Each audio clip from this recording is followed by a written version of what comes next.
Olá, pessoal. O Natal tá chegando e eu comecei a ler um livro sobre o Natal. O nome do livro é O Natal Escondido, do Tim Keller. E eu tô no primeiro capítulo dele. Eu achei muito interessante esse livro e eu resolvi fazer um vídeo para compartilhar um resuminho desse primeiro capítulo. Se você achar interessante, você continua a ver o vídeo. Eu vou tentar ser breve. Esse primeiro capítulo, ele se baseia num livro do profeta Isaías, lá no capítulo 9. Eu vou ler só o versículo 2, que diz assim: O povo que andava em trevas viu grande luz, e os que viviam na região da sombra da morte, resplandeceu-lhes a luz. O surgimento das luzes sempre nos mostra que o Natal está chegando, né? A gente está no meio de novembro, o Natal é só no final de dezembro, a gente já vê as lojas cheias de luzes, a gente já vê as várias cidades, as avenidas, os shoppings já todos iluminados para o Natal. Mesmo em novembro já há indícios de que o Natal está breve, porque nós vemos as luzes. E isso é um fato, mas isso também pode ser algo simbólico para nós, né? Aqui nesse texto fala que a terra que estava em trevas viu grande luz. A pessoa que vivia na região da sombra da morte viu grande luz. Por quê? Porque um menino nos nasceu. Lá no versículo 6 ele continua a dizer: um menino nos nasceu, um filho se nos deu.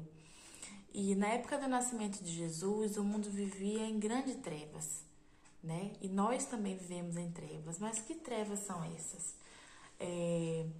As trevas da corrupção humana, que se manifesta em forma de sofrimento e de maldade, né? No mundo. Quando Jesus nasceu, o relato histórico e bíblico nos mostra que o rei Herodes, ele ficou enlouquecido, né? A palavra certa, enlouquecido, porque ele soube que nasceria um novo rei. Então, ele mandou que todas as crianças de até 2 anos fossem mortas. Então, pense num contexto de lamento, de sofrimento, todas as famílias da terra enlutadas, né? Foi nesse contexto de dor, de sofrimento, de maldade que Jesus veio, né? Jesus viveu numa época também em que, em virtude disso que o rei Herodes havia decretado, ele teve que fugir. Assim que nasceu, sua família precisou, o anjo apareceu e orientou para que eles não retornassem para sua cidade, mas que eles fossem para o Egito e ficassem lá como refugiados até uma segunda ordem, né? Que foi quando o rei Herodes morreu, então o anjo apareceu e disse que eles podiam retornar para a terra deles. Então, desde a época de Cristo, desde que mundo é mundo, mas falando agora no contexto do Natal, do nascimento de Jesus, o mundo vive, sente na pele a realidade da maldade humana, que traz sofrimento, que traz tristeza, que traz desigualdade, que traz angústia sem fim. Ou seja, não há nada de novo debaixo do sol, né? Como a própria Bíblia nos fala isso também. Então, o Natal, ele traz uma mensagem, né? E que mensagem é essa? O cristianismo, ele não concorda que o mundo está desse jeito, mas nós vamos conseguir dar um jeito se a gente se unir em torno da paz, se a gente persistir na busca pela paz. É um esforço nosso. O cristianismo, ele não concorda com isso. Ele não é otimista nesse sentido.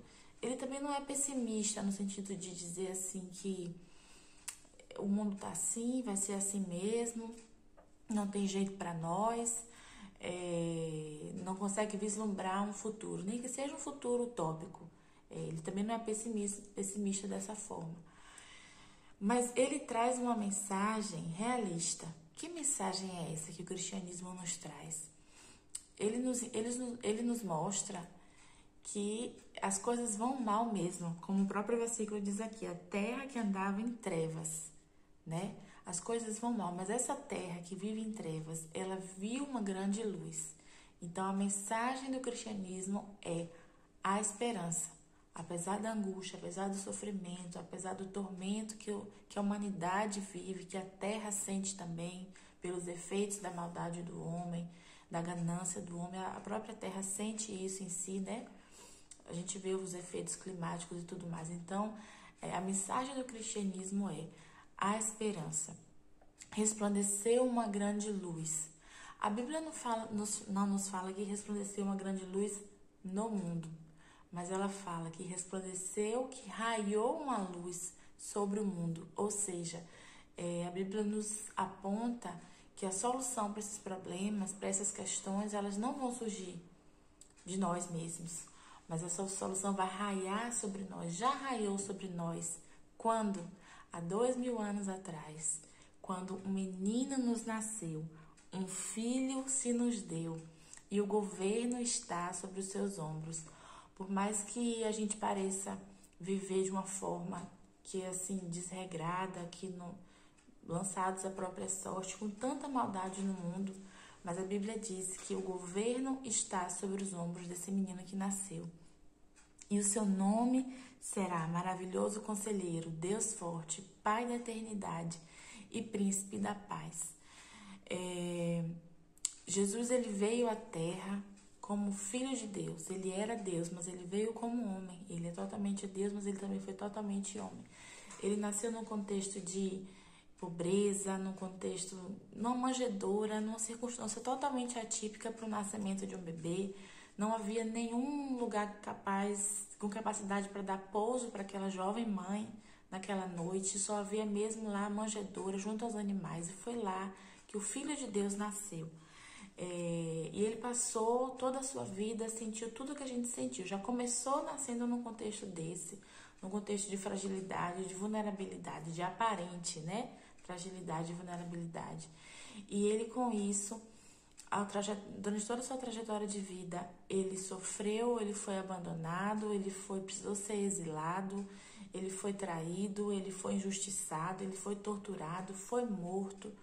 Ou seja, sentiu na pele tudo aquilo que a gente experimenta na nossa condição de humanidade. Então, o Natal nos mostra que existe um Deus que veio aqui na condição de bebê, embora tenha se tornado homem, e passou o que nós passamos. Então, o Natal fala de um Deus que sente, que sabe, que vê e por isso entende. Não porque ouviu falar, não porque ficou lá de cima de braços cruzados, vendo o sofrimento e não fez nada por isso. Não, ele sabe por quê, porque ele veio, porque ele sentiu, porque ele se identificou em si próprio conosco, né? Ao sentir os efeitos da maldade humana em si, né? E quando a gente confia na obra de Cristo por nós, esse Cristo que veio como criança, mas cresceu, passou, fez história na humanidade, a história foi dividida entre antes dele e depois dele. A história não pode negar a existência desse homem. Ele veio, ele morreu na cruz por nós. E quando a gente confia nessa obra de Cristo na terra por nós, em vez de confiar em nossos próprios esforços mortais, Deus nos perdoa, Deus nos aceita, Deus coloca em nós o Espírito Santo dele. Nosso corpo passa a ser morada do próprio Deus. E isso gera em nós o início de uma transformação, né? Essa grande salvação que nos foi dada, essa luz que brilha em nossas trevas, ela começa a gerar vida dentro de nós, ela brota a verdade, ela traz beleza para o nosso coração. E talvez você possa dizer assim, mas quem te falou que eu preciso ser salvo, né? Eu já ouvi isso muitas vezes, já vi isso em várias postagens nas redes sociais. Quem te falou que eu preciso de salvação? É que a gente às vezes se acha muito bom, né? A gente acha que a gente é muito bom, a gente não precisa...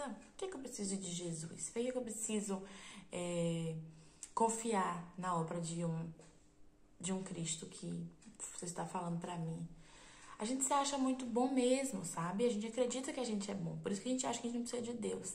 Mas quando a gente olha com honestidade no nosso coração, na realidade do nosso coração, a gente vê que nele há trevas, que nele há corrupção, que a gente é incapaz de amar sem interesse. A gente só é capaz de amar se o outro fizer, se o outro nos amar também, se o outro for do jeito que eu quero. A gente só consegue perdoar. A gente não consegue perdoar nem a quem mora com a gente, né? A gente não consegue se dispor do nosso orgulho, da inveja, né? Se alegrar genuinamente com o outro, sem invejar o que o outro tem. São tantas maldades que há no nosso próprio coração, tantas trevas que há no nosso coração, que só eu sei as trevas que habitam em mim, e que todo dia a luz de Cristo precisa raiar sobre mim para dissipar essas trevas. E só você sabe as trevas que estão no seu coração, né? E quando a gente recebe essa luz em nosso coração como um presente que nos foi dado, essa luz começa a brilhar em nós, começa a gerar em nós essa mudança e nos mostrar que a gente realmente precisa ser salvo, porque a gente é incapaz de mudar essas questões dentro de nós. E o Natal é isso, né? É receber a Cristo como um presente. Reconhecer a nossa incapacidade de salvar a nós mesmos por nossos próprios esforços e méritos. Reconhecer que a gente pecou contra Deus, que a gente peca contra o nosso próprio, porque a gente não sabe amar, a gente ofende as pessoas que convivem conosco, a gente se acha bom, mas a gente não consegue se livrar, né, da maldade que há em nós. E C.S. Lewis tem uma frase que eu gosto muito, que ele diz assim, que o Filho de Deus se fez homem para que os homens pudessem se tornar filhos de Deus. E isso é o Natal, né? Que foi resumido aqui nesse versículo. Um menino nos nasceu, um filho nos foi dado, foi nos entregue. Jesus foi entregue a nós pelo próprio Deus como um presente. Muitas vezes receber alguns presentes pode ser constrangedor. O autor nesse livro ele fala assim: digamos que seu amigo saiba que você está passando por um grande problema financeiro e no Natal ele resolve lhe dar um envelope com uma quantia de dinheiro. Isso vai ser bom, mas isso vai gerar em você um constrangimento. Isso vai evidenciar no seu coração a sua fragilidade, a sua vulnerabilidade. Isso vai expor para você, para esse amigo, algo que a gente não gosta de mostrar. E muitas vezes receber esse menino que nos foi dado, esse Cristo que nos foi entregue, gera em nós esse sentimento também. Porque a gente precisa olhar para nós mesmos e ver que a gente não é tão bom como a gente acha que a gente é. E ver que o nosso coração não tem tanta luz como a gente diz. A gente ouve muito, né? Luz, e viu luz para você. Será que a gente tem alguma luz em nós para mandar para alguém? Quando a gente olha honestamente para dentro de nós, né? Receber esse presente nos confronta, porque a gente percebe que a gente não é tão bom e que a gente não tem tanta luz assim. E que por isso que a gente precisa que Cristo, aquele que se revela como sendo a luz do mundo, brilhe em nós. A gente precisa dele para que a luz dele brilhe sobre nós, dissipe as nossas trevas e faça de nós verdadeiros filhos de Deus. Esse é o verdadeiro Natal. E essa é a mensagem que o primeiro capítulo desse livro traz. E eu queria trazer aqui para vocês. Um grande abraço.